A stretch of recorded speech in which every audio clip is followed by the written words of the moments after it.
భూమిపై ఒక కొత్త రోజు ప్రారంభమవుతుంది.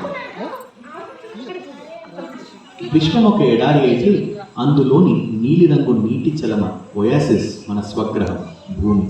మొత్తం విశ్వంలో జీవం ఉన్నదని మనకు తెలిసిన ఒకే గ్రహం, జీవం మనగలిగిన ఒకే ఒక ప్రదేశం. 450 కోట్ల సంవత్సరాలుగా అదే సూర్యుడు మన ప్రపంచం మీద ప్రకాశిస్తున్నాడు. మన చర్మానికి వెచ్చగా తాకే ఆ కాంతి స్పర్శ ఇక్కడ జీవించిన ప్రతి వ్యక్తి అనుభవం. ఆ కాంతి డైనోసార్ల వెన్నును స్పృశించింది. సముద్రాన్ని వదిలి భూమిపై అడుగుపెట్టే సాహసం చేసిన తొలి జీవుల్ని పలుకరించింది. భూమి మీద జరిగిన ప్రతి ఒక్క సంఘటనకు సూర్యుడు ప్రత్యక్ష సాక్షి, అయితే మూగ సాక్షి మాత్రం కాదు. నిజానికి సూర్యుడు మన గ్రహానికి శక్తినిచ్చే పవర్ హౌస్. మన వాతావరణాన్ని, ఇక్కడ వీచే గాలిని శాసించే శక్తికి అదే ఆధారం. పాకుతూ, ఈదుతూ, ఎగురుతూ భూమి అంతటా అల్లుకొని ఉన్న అసాధారణ జీవరాశుల ఆవిర్భావానికి అదే ప్రాథమిక మూలం. భూమి మీద ఉండే ప్రతి ప్రాణి ఏదో విధంగా మనకు అత్యంత సమీపంలో నక్షత్రం సూర్యుని మీద ఆధారపడి ఉంటుంది.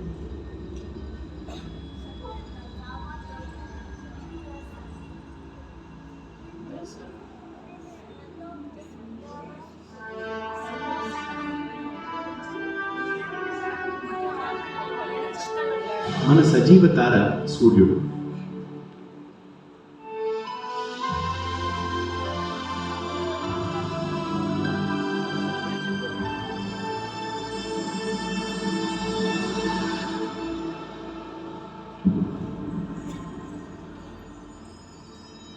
ఉదయించే సూర్యుడు భూమి మీద ఉన్న నేలను, సముద్రాలను తన వెచ్చని కౌగిలిలో పొదుపుకుంటాడు.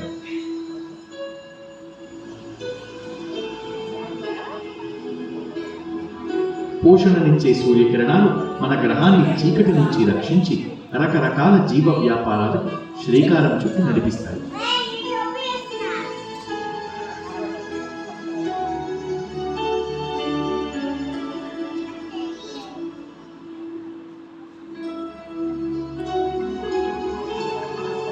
సముద్రపు అగాధాలలో కూడా జీవం మనుగడకు సూర్యరశ్మి అవసరం.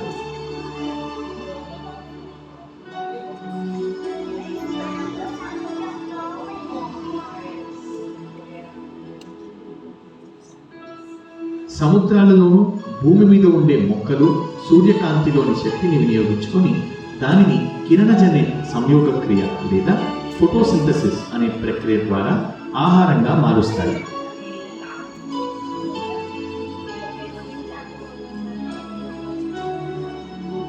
ఎన్నో జీవ్యావరణాలను నడిపించేది ఈ ఉత్పాదకతే.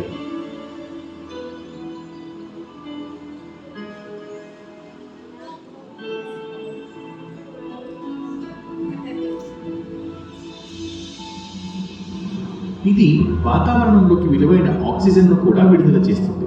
మనం పీల్చుకునే ఈ ఆక్సిజన్ మన దేహంలోని కణాలకు మనం తినే ఆహారంలోని శక్తిని వెలికి తీసేందుకు తోడ్పడుతుంది.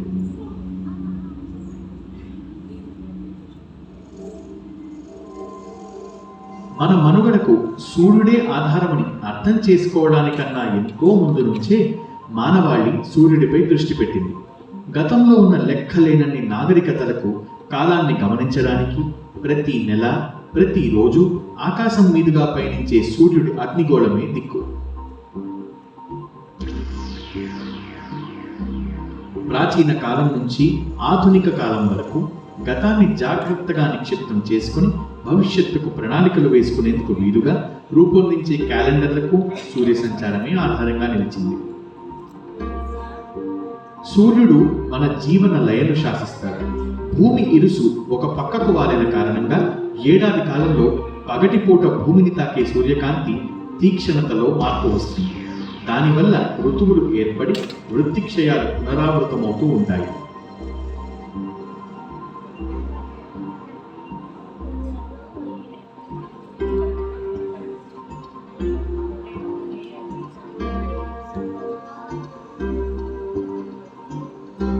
మానవ చరిత్ర ప్రారంభమైన నాటి నుంచే మనుషులు సూర్యుడు ఎంత ముఖ్యమైన వాడో గుర్తించారు.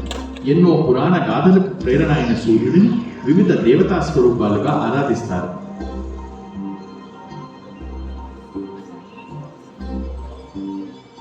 5,000 ఏళ్ల క్రిందటే మనుషులు భారీ శిలాఫలకాలను పైకెత్తి ఇంగ్లాండ్లో ఉన్న స్టోన్ హెంజ్ వంటి ప్రాచీన స్మారకాలను నిర్మించారు. ఈ నిర్మాణం ఒక ఏడాది కాలంలో సూర్యుడు ఆకాశంలో ఎలా సంచరిస్తున్నాడో తెలుపుతూ ఖగోళ అధ్యయనం కోసమే నిర్మించారా అన్నట్టు ఉంటుంది. ప్రాచీన కాలంలో గ్రీకు దేశీయులు అపోలోను ఆరాధించారు. కాంతికి, కళలకు, వైద్యానికి అధిష్టాన దైవమైన అపోలోకు చిహ్నం సూర్యుడు.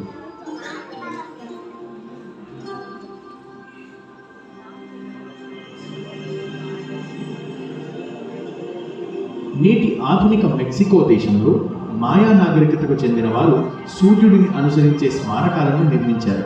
నిత్య జీవితాన్ని ప్రభావితం చేసే అంశాలెన్నో సూర్యుడిలో ఉన్నాయని వారు నమ్మారు.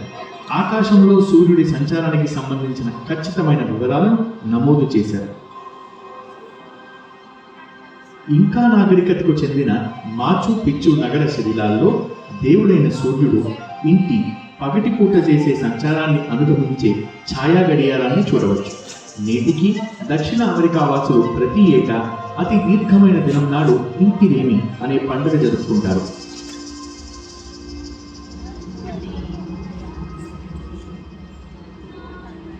తప్పో ఒప్పో కొన్ని నాగరికతలు సూర్యుడు, గ్రహాలు, నక్షత్రాలు భూమి చుట్టూ తిరుగుతాయని, విశ్వానికి భూమే కేంద్రమని అనుకోవడం విడ్డూరం కాదు.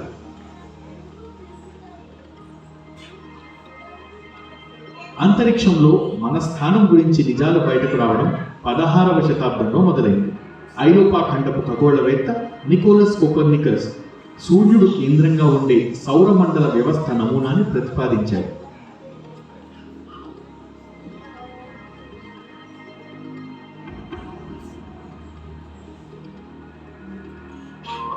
సూర్యుడితో మన సంబంధాలలో మార్పు వచ్చింది. ముందు అనుకున్నట్టు సూర్యుడు అంత నిర్దిష్టమైన ఖగోళ విశేషం కాదని త్వరలోనే తెలిసి వచ్చింది.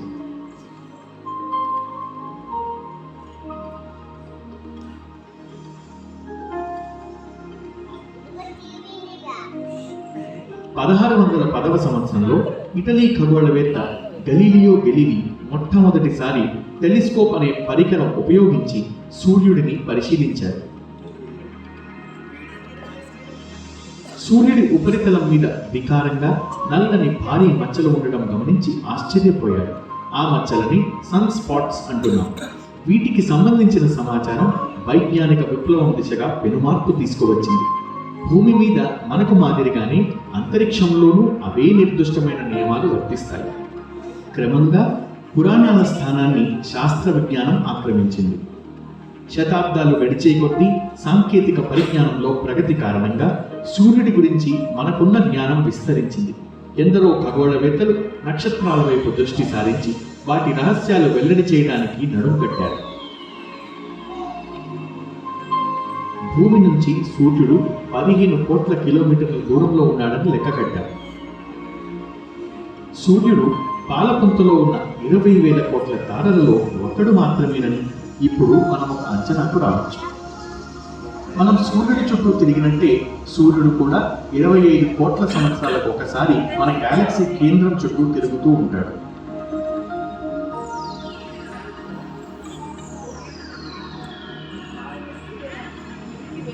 ఈ బృహత్ వ్యవస్థలో వేలాది గ్రహాలు తమ తారల చుట్టూ పరిభ్రమిస్తూ ఉన్నట్టు మనం కనుగొన్నాం.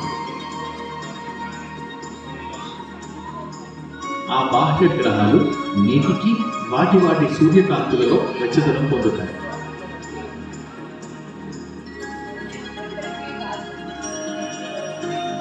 ఇంకా ఎన్నో బాహ్య గ్రహాలను కనిపెట్టడానికి భూమి మీద అంతరిక్షంలోనూ ఉన్న టెలిస్కోపులతో అంతరిక్షాన్ని జల్లెడపడుతున్నారు. 3.6 మీటర్ల టెలిస్కోపు వాటిలో మన సూర్యుడికి అతి చేరువలోని ప్రాక్సిమా సెంటారీ అనే తార చుట్టూ తిరిగే ఒక బాహ్య గ్రహాన్ని కనుగొన్నారు కూడా.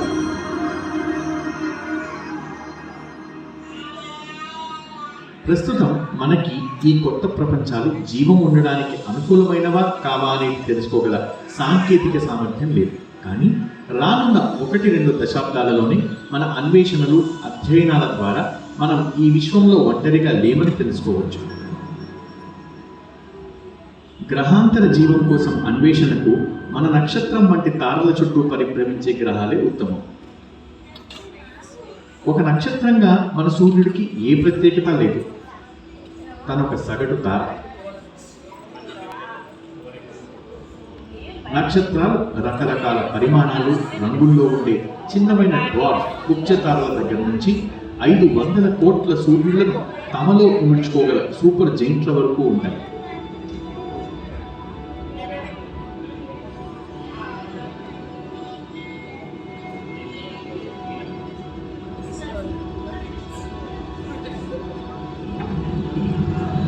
పేర్లను బట్టి మోసపోకండి.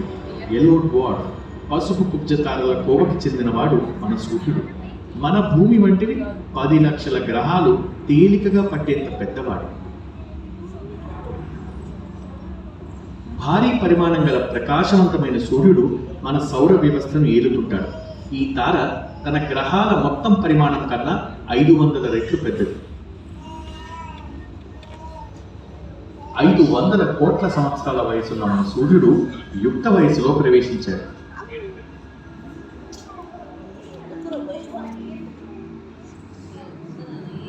సౌర వ్యవస్థలోని ఇతర గ్రహాలతో పాటే సూర్యుడి కథ కూడా వాయువులు, ధూళితో కూడిన ఒక భారీ మేఘంతో మొదలవుతుంది. పరిభ్రమించే ఆ మేఘం గురుత్వాకర్షణ శక్తికి లోబడి ముడుచుకుపోయింది.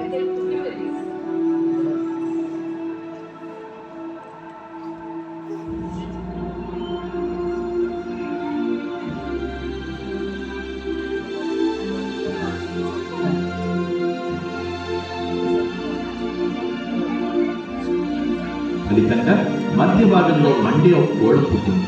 దానిలో అధిక భాగం హైడ్రోజన్ కాగా చిన్న మొత్తాల్లో కార్బన్, నైట్రోజన్, ఆక్సిజన్, ఇనుముతో సహా భారీ మూలకాలు ఉంటాయి. ఆ మూలకాలే మన దేహాలలోనూ అన్ని జీవులలోనూ ఉంటాయి.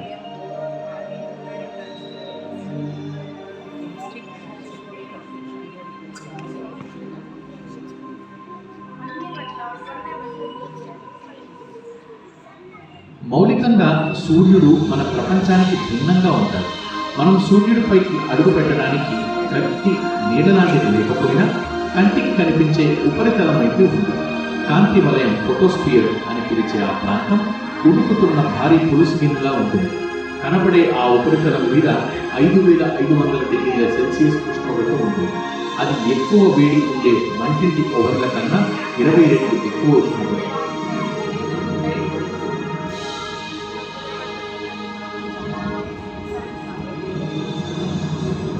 కానీ ఆ ఉపరితలం క్రింద సూర్యుడి కేంద్రంలో ఉష్ణోగ్రత నమ్మశక్యం కాని విధంగా 150 లక్షల డిగ్రీల సెల్సియస్ పెరిగిపోతుంది.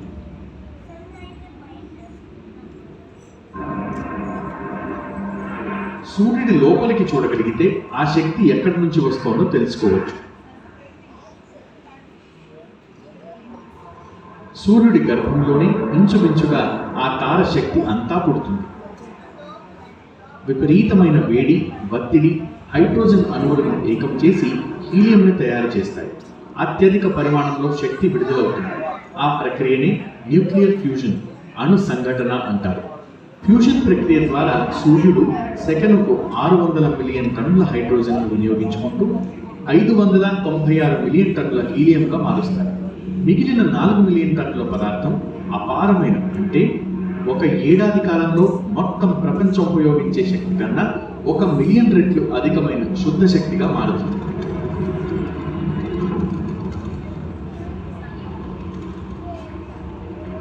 E is equal to mc² అనే సుప్రసిద్ధ ఐన్స్టీన్ సూత్రం అతి కొద్ది పదార్థాన్ని అపారమైన శక్తిగా ఎలా మార్చవచ్చో చెప్తుంది.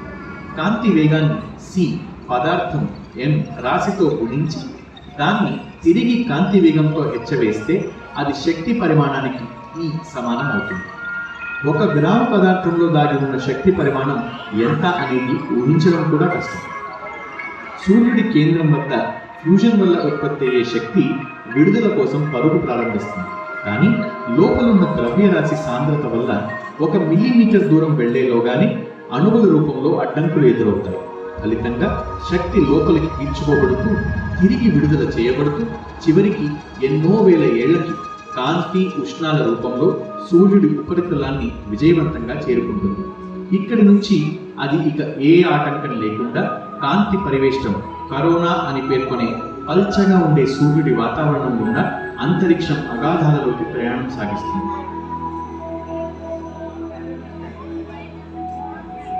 భూమి వైపు సాగుతున్న ఒక కాంతి కిరణాన్ని మనం అనుసరిస్తాం. భూమిని చేరడానికి దానికి 8 నిమిషాలు చాలు. దారిలో దానికి మనుషులు, అంతరిక్షంలోకి ప్రయోగించిన సౌర పరిశీలకులు, సౌర ఉపగ్రహాలు తటస్థపడవచ్చు.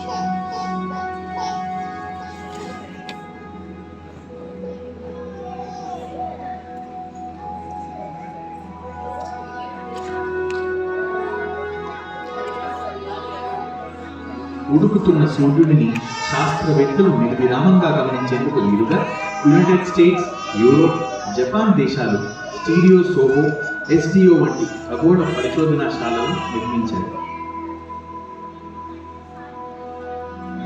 ఈ ఉపగ్రహాలు సూర్యుడిని ఎక్స్రేలు, ఇంకా అతి నీలలోహిత అల్ట్రావైలెట్, పరారుణ ఇన్ఫ్రారెడ్ కాంతుల తరంగదైర్ఘ్యాలతో పరిశీలిస్తాయి. అది భూమి నుంచి సాధ్యం కాదు. అదృష్టవశాత్తు ఇటువంటి కాంతిని భూ వాతావరణం పీల్చేస్తుంది. లేకుంటే తీక్షణమైన అతి నీలలోహిత కిరణాలు జీవరాశుల లోపలి సున్నితమైన కణాలను, కణ సముదాయాలను నాశనం చేసేస్తాయి.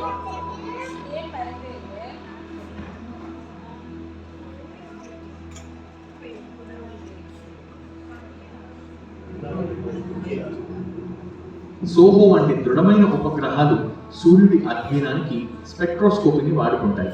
సూర్య కాంతిని వివిధ రంగులుగా విడదీస్తే దానిలో ఉండే ప్రతి మూలకాన్ని వాటి ప్రత్యేకమైన ముద్రను బట్టి గుర్తించవచ్చు. తద్వారా సూర్యుడి రసాయన సమ్మేళనాన్ని తెలుసుకోవచ్చు. శక్తివంతమైన ఎక్స్రే కిరణాల కాక రేడియో తరంగాలు భూ వాతావరణం గుండా పయనిస్తాయి. తక్కువ శక్తి కలిగిన ఈ కాంతి రూపాలను టెలిస్కోపుల సహాయంతో గమనించవచ్చు. చిలీ దేశపు ఉత్తర ప్రాంతంలో ఉన్న ఆల్మా టెలిస్కోపు ఇంతకు మునుపు సాధ్యం కాని పద్ధతుల్లో సూర్యుడి వాతావరణాన్ని అధ్యయనం చేస్తుంది.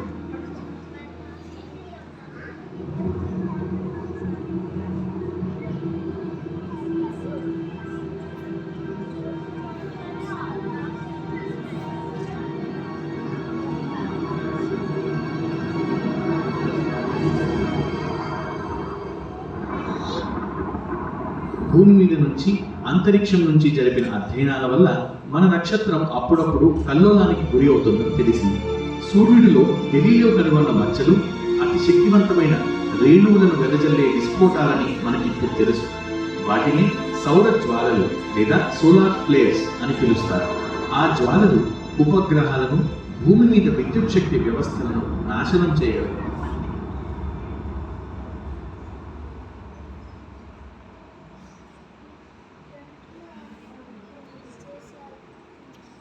సూర్యుడి వంటి ఇతర తారలను అధ్యయనం చేసినప్పుడు అంతకన్నా ప్రమాదకరమైన సూపర్ ఫ్లేర్స్ గురించి తెలిసింది.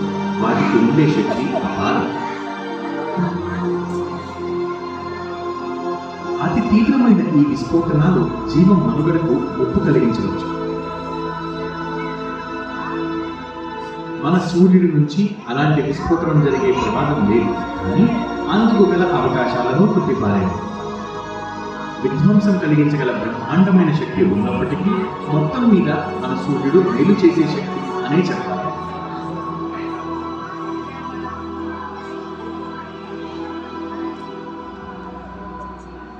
అంతరిక్షంలోకి సూర్యుడు వెదజల్లే అధిక శక్తి రేణువులు భూమికి అందాన్ని చేకూరుస్తాయి. అంతరిక్ష వాతావరణం అనేది అలౌకికమైన ఉత్తర దక్షిణ వెలుగులను ఉద్ధృతం చేస్తుంది.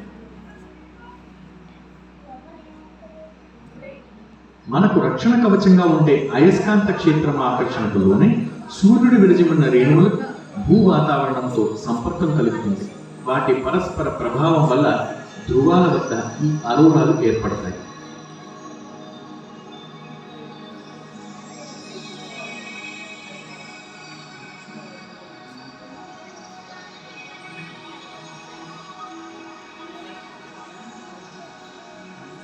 మన ప్రపంచానికి, దానిలోని జీవ్యావరణానికి చైతన్యం కలిగించే సూర్యుడి అనంతమైన కాంతిని సౌర ఫలకాల ద్వారా ఒడిసిపట్టు ఆధునిక నాగరికతకు అవసరమైన పరిశుభ్రమైన పునర్వినియోగ శక్తి వనరుగా వినియోగించుకోవచ్చు.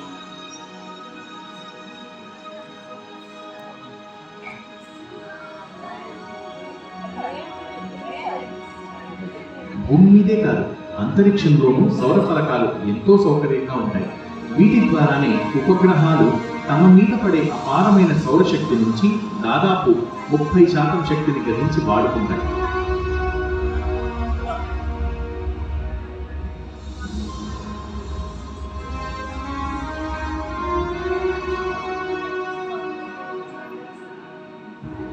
సౌర విద్యుత్తు శక్తిని నేరుగా సూర్యుడి నుంచి గ్రహిస్తుంది. అలాగే ఇతర శక్తి వనరులు కూడా సూర్యుడి మీదే ఆధారపడతాయి. ఆధునిక ప్రపంచ అభివృద్ధికి తోడ్పడిన బొగ్గు, చమురుతో సహా భారీగా లభించే శిలాజ ఇంధన వనరుల నిల్వలు పరిమితమైనవి. ఆ శిలాజాలు కోట్లాది సంవత్సరాల క్రితం సూర్యకాంతి చేత పోషించబడిన మొక్కలు, సముద్ర జీవుల వల్ల ఏర్పడినవి.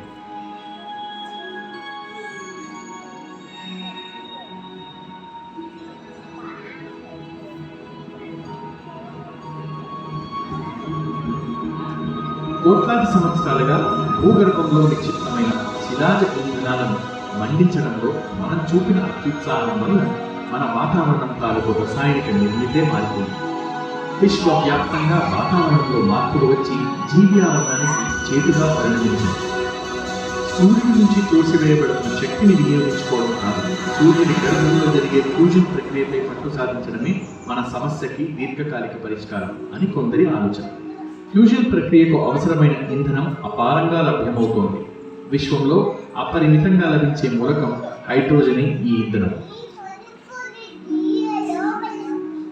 ప్రస్తుతం న్యూక్లియర్ ఫిజన్, అణు విఘటన, విద్యుత్ కేంద్రాలకు ఇంధనమైన యురేనియం అరుదుగా లభిస్తుంది. కానీ దానికన్నా తేలికగా మన గ్రహం మీద ఉన్న సముద్రాలలోనే కావలసినంత హైడ్రోజన్ దొరుకుతుంది.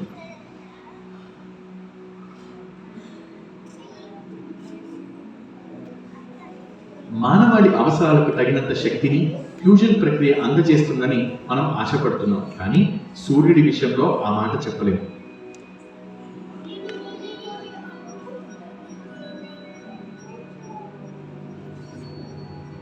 ఏదో ఒకనాటికి సూర్యునిలోని ఇంధనం తరిగిపోయి దాని కేంద్రంలో ఫ్యూజన్ ప్రక్రియ నిలిచిపోతుంది. పరమాద్భుతం, కానీ ప్రాణాంతకమైన మార్పు చోటు చేసుకుంటుంది. ఇంధనం లేక సూర్యుడు పెరగడం మొదలుపెట్టి సమీపంలోని గ్రహాలను ఆక్రమించి తనలో లీనం చేసుకోవడం ఇంచుమించు ఖాయం. మన తార ఒకప్పుడు తాను పోషించిన ప్రపంచాన్ని తానే మింగేస్తుంది. అదృష్టవశాత్తు సుదూర భవిష్యత్తులో, అంటే మరో 500 కోట్ల సంవత్సరాలకు మాత్రమే అలా జరగవచ్చు.